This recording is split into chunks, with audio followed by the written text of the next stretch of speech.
সম্মানিত দর্শক শ্রোতা, আসসালামু আলাইকুম।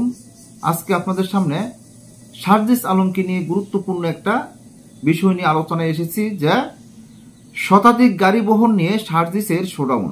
ব্যাখ্যা চাইলেন তাসনিম জারা। সার্জিস আলমের যে গাড়ি বহরটি নিয়ে, এটা নিয়ে সারা দেশ জুড়েই আলোচনা সমালোচনা হচ্ছে।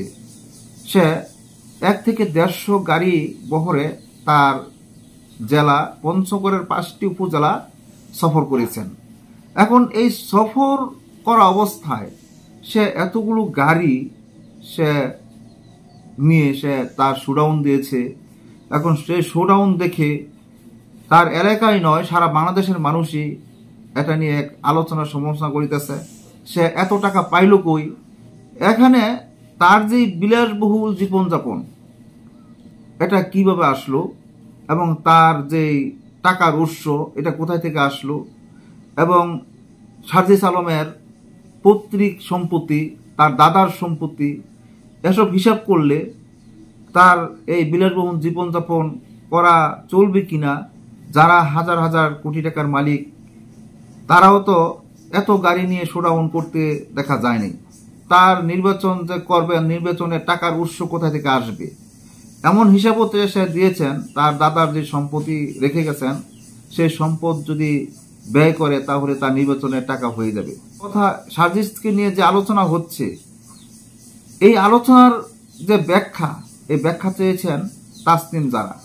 আসুন আমরা খবরের কাগজ পত্রিকার একটি প্রতিবেদন পেয়েছি, সেই প্রতিবেদনের মাধ্যমে দেখি সার্জিস আলমের এটার কি ব্যাখ্যা চেয়েছেন তাসনিম জারা। হেলিকপ্টার থেকে নেমে শতাধিক গাড়ি বহর নিয়ে শোডাউন দিয়ে নিজ এলাকা পঞ্চগড়ে আটোয়ারি যান জাতীয় নাগরিক পার্টির নেতা, মুখ্য সংগঠক সার্জিস আলম। এ নিয়ে দেশের রাজনৈতিক অঙ্গনে ব্যাপক আলোচনা সমালোচনা তৈরি হয়। এবার সার্জিসের গাড়ি বহরের বিষয়ে পরিষ্কার ব্যাখ্যা চেয়েছেন দলটির যুগ্ম সদস্য সচিব ডাক্তার তাসনিম জারা। মঙ্গলবার নিজের ফেসবুকে দেওয়া এক স্ট্যাটাসে সার্জিসের নিজ এলাকার যাওয়ার পথে এত বড় কর্মসূচি কিভাবে আয়োজন করেছে, অর্থের উৎস কি, এসব বিষয়ে সাধারণ জনগণের কাছে পরিষ্কার ব্যাখ্যা দিতে সার্জিসের প্রতি আহ্বান জানিয়েছেন এনসিপির এই নেত্রী। নিজের ফেসবুকে তিনি লেখেন, প্রিয় সার্জিস উল্লেখ করে তিনি লেখেন, আমি এই চিঠিটি লিখেছি আমাদের দলের একজন রাজনৈতিক কর্মী হিসেবে, দলের নীতিগত অবস্থান ও স্বচ্ছতার প্রশ্ন থেকে। সম্প্রতি তোমার নিজ জেলায় শতাধিক গাড়ির একটি বড় বহর নিয়ে প্রবেশ করার জনগণের মনে যৌক্তিকভাবেই কিছু প্রশ্ন তৈরি হয়েছে। তুমি কিছুদিন আগেই প্রকাশ্যে বলেছিলে, আমার আসলে এই মুহূর্তে কোনো টাকা নাই, ধার করে চলতেছি। এটাই হচ্ছে রিয়েলিটি। আমার পকেটে মানিব্যাগও নেই। তোমার এই সাদাসিধে জীবনযাত্রার কথা আমাদেরকে অভিভূত করেছিল এবং জনগণের কাছে আমাদের সংগ্রামকে আরও গ্রহণযোগ্য করেছে। কিন্তু সেই প্রেক্ষাপটে এত বড় একটি আয়োজন কিভাবে সম্ভব হলো? এর অর্থায়ন ও ব্যবস্থাপনা কিভাবে হয়েছে, তা নিয়ে মানুষের মনে প্রশ্ন আসাটা স্বাভাবিক।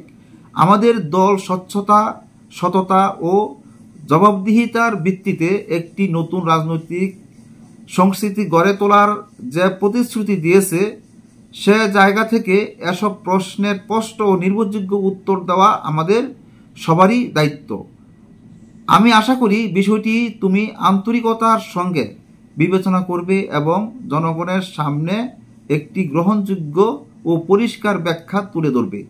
এতে জনগণের কাছে দলের ভাবমূর্তি আরও শক্তিশালী হবে বলেই আমার বিশ্বাস।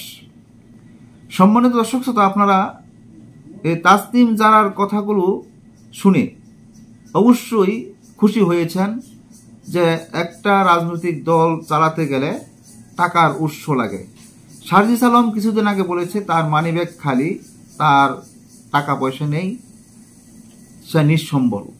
আজকে একটা এত বড় গাড়ি বহর দেখে তাসনিম জারা যেই ব্যাখ্যাটা চেয়েছেন, এই ব্যাখ্যাটার মাঝে একটা যুক্তি আছে বলে আমি মনে করি। তাসনিম জারার এই ব্যাখ্যার উত্তরে উনি কি বলবেন, কি দিবেন, এটাই জনগণ আশা করতেছেন সার্জিস আলমের কাছ থেকে কি উত্তর আসে। আজকের মতো এখানে শেষ করছি। আল্লাহ হাফেজ।